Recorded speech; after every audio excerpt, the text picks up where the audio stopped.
Hey guys, it's Scott with Scotty B Cards, and in this video I want to talk about Superfractors versus Logoman.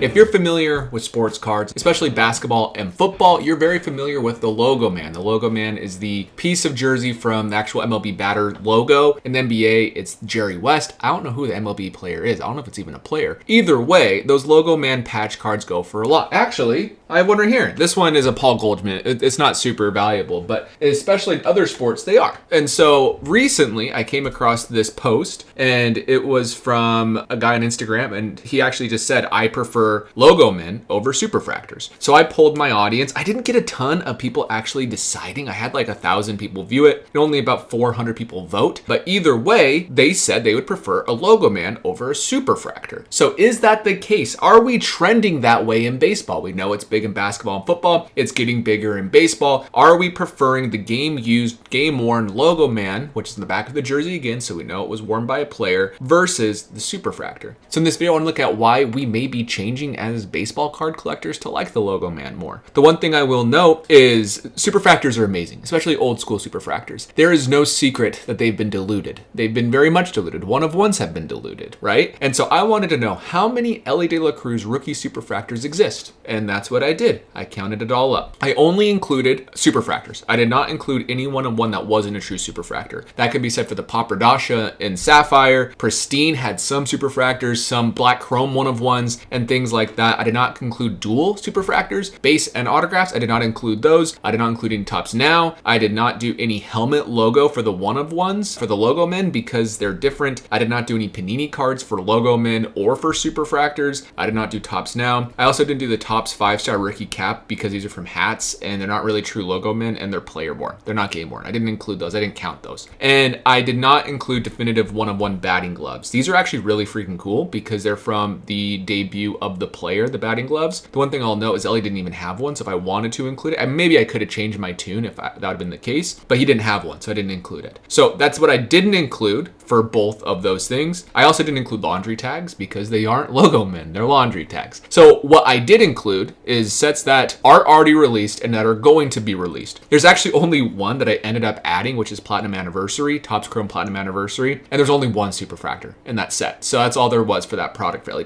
Cruz. And I only included sets I was 100% certain of. There are absolutely more Superfractors out there than the ones I counted for this particular video. So with that being said, how many Elly Cruz rookie Superfractors exist? These are just the ones I saw on eBay right now to give you an idea of how many exist. And I want to know, this national autograph right here, I did not count that in this particular video. It just shows that there's more out there. There are 76 base rookie Superfractors. That's base and insert rookie Superfractors. So like this Fanatical from some Topps Chrome set, like the 7 Wonders from Topps Pristine. There's also 30 rookie Superfractor autographs of Elly Cruz. So we have at least 106 rookie Superfractors, actually 107 if we want to include this National Convention autograph. But there's definitely more than that out there. Those are just the sets that I could confirm and that I found. So on top of that, that does not include the hundreds of other one-of-one rookies, the Platinums, the Papraschas, the dual cards. He probably has 300 to 400 one-of-one rookie cards, if I had to guess. At lowest 250, at highest 500. I'd kind of put it in that ballpark for a rookie from Topps, one-of-ones for Elly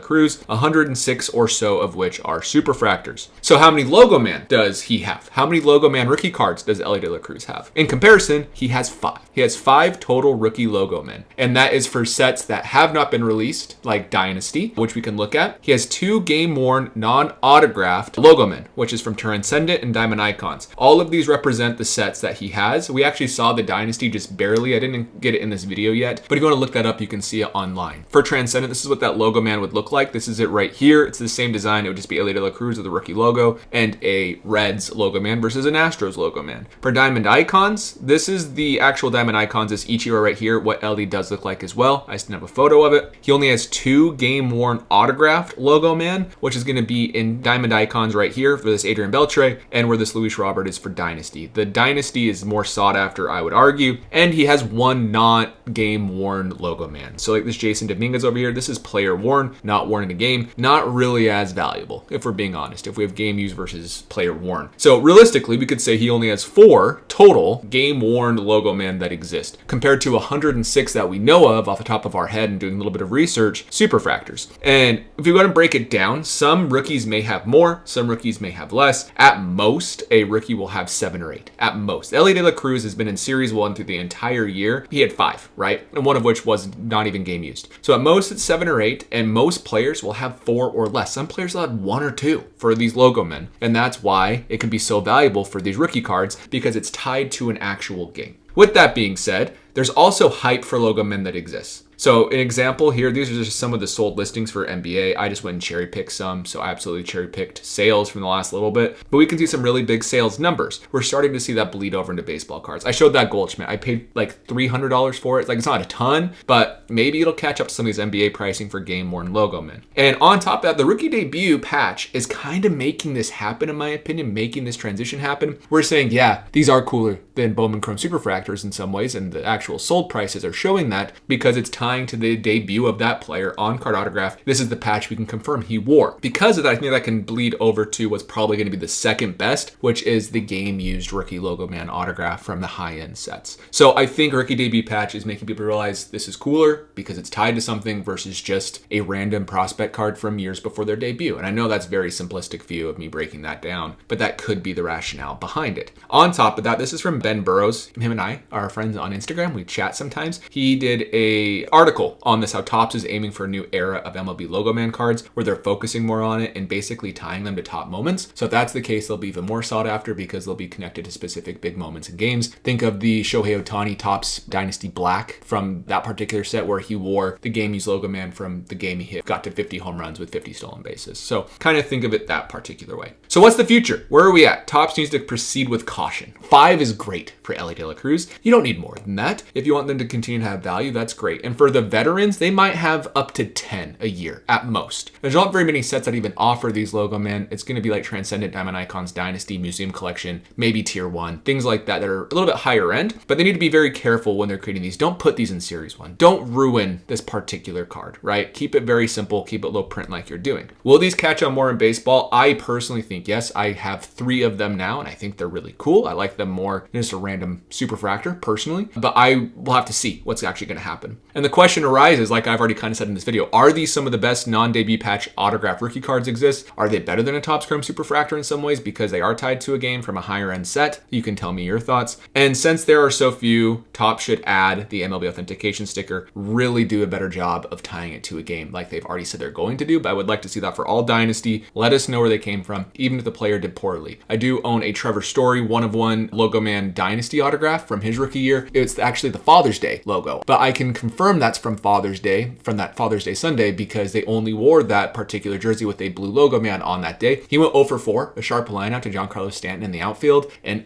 I think it's just cool. It's cool I know what happened. If we do great, at least I know, and I think that's what Topps needs to do better at with these really rare and valuable cards. So overall, let me in the comments down below what you'd rather have, a game-used Logoman or a Superfractor. And other than that, I'll see you in the next video.